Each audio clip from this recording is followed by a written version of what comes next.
อ๋อเราวิวแคมป์นะฮะได้ก็เขานะครับอยู่ที่สูงๆก็ด้วยตรงนะ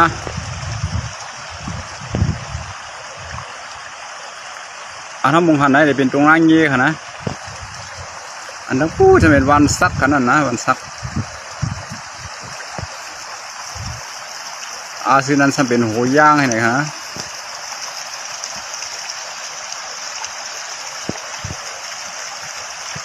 เมื่อได้ฝนตกตั้งห่างกันนะครึ่งวัน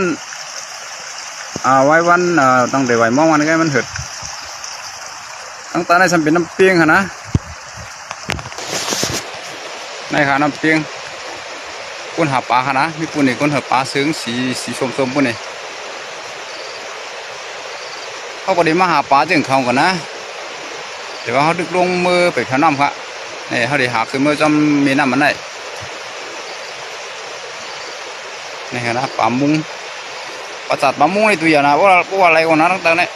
ว่ามันมีเหม็นกุกคัก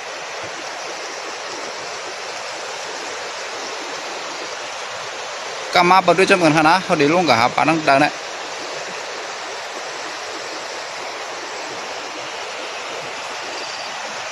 ขึ้นมือดังปูน